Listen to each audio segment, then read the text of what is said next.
venue for the girls, photography. Oh my goodness. Hi. Say hi.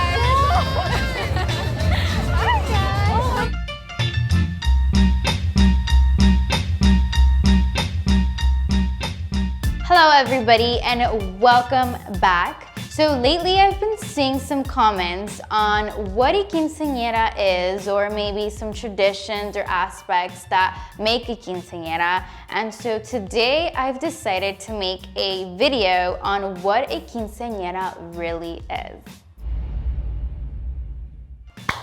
History.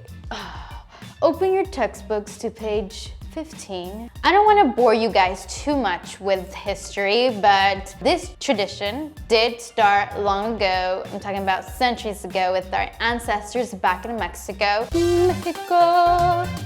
Mexico. Sorry. Where they would celebrate with this ceremony where they would present these young girls to the community, pretty much telling them they're ready for motherhood and marriage and all these things. Obviously, it's changed so much. At some point, these Spaniards came along, took over everything pretty much, and they still kept this tradition going. They added on having a mass, so they added religion into it. And obviously, it evolved throughout the years, but the tradition kept on going, evolving with everything happening. And now it doesn't necessarily mean that the girls are ready for marriage. They're maturing and they're becoming young, respectful ladies now. And so they celebrate with a big party. That's how the Quinceañera tradition has evolved from way back in the days till now. Obviously, there's been some traditions that some keep, some don't, and some have made up throughout the years, such as the last doll, which is La Última Muñeca. I've actually made a video about that, so if you want to check it, link will be up here. Then there's the father and daughter dance, there's the change of shoes, and so on and so forth. But not every quinceañera celebrates it that way. It's just some of us that do. With that being said, now back to the comments. When I was reading and answering all your comments and your questions that you guys had over a quinceañera, I realized that a quinceañera really is a coming of age celebration, but there's no rules or anything that says how you can celebrate it.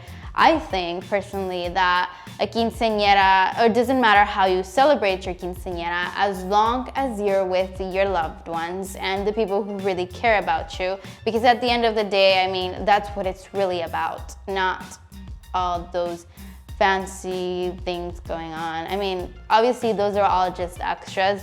You don't necessarily have to go all out, mainly because not a lot of quinceañeras have advantages of that. A lot of people have different beliefs, different traditions, depending where you came from, even limited budget. So you always have to think about that. Like, I can have this big fiesta, but maybe somebody else can't because she can't really afford it. So she's just comfortable with just having a little get together, and that is totally fine. That's still considered a quinceañera, and there's no right or wrong when doing so. So I've decided to start doing something new, and just to help you guys out and maybe give you guys an extra, like a little feedback, I'm going to start answering some of your guys' questions. So I'm gonna do a quick little Q&A. You guys can always comment down below any questions, advice, or tips you might need for your quinceañera, and each week I will be answering them. Well, only some. I'll try my best to get to all of you. So let's do this week's Q&A. I am going to scroll through this. Let's see. Okay, so Alexandra Lopez asked, since I'm turning 14 in April, should I start planning right away for my quince? And my advice to you is you should start as soon as possible, mainly because we do suggest you start planning your quinceañera 2 years in advance. 1 year you just can dedicate to research. Maybe you can see what services you will like, what services you won't like. And then your second year or your last year, you can start actually booking some of your services. So yes, start right away. Before we leave, I'm going to answer one more question. Well, this one's from MCR Stop Playing with My Emotions. MCR Stop Playing with My Emotions asked, when should I start practicing my surprise dance? My quince is in September. Thanks. Great vid though. I've heard all of these at my family's quince parties. Hello. So first of all, congratulations on your upcoming event. My answer to you is to start 4 months in advance. Well, all your dances 4 months in advance. Your surprise dance usually take 2 months, but that depends on how many songs you'll use and your choreography and stuff like that. You should always check and call a choreographer just to double check. And you can let him know like what songs you'll be using so he can kind of give you like a better estimate. It. Remember, keep on commenting down below and I'll be more than happy to answer you guys' questions. If I don't say them here, then I always reply to you guys on the comments.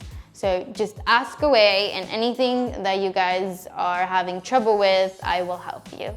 Now, that's what I think a quinceañera is, but obviously everybody has their own opinions and thoughts. So if you celebrate your quinceañera any other way and I didn't mention it, please comment down below. I love hearing your stories and questions or any advice that you guys have. Before we leave, I also want to mention that I already made my Instagram page, so you guys can always check me out at Quince Madrina.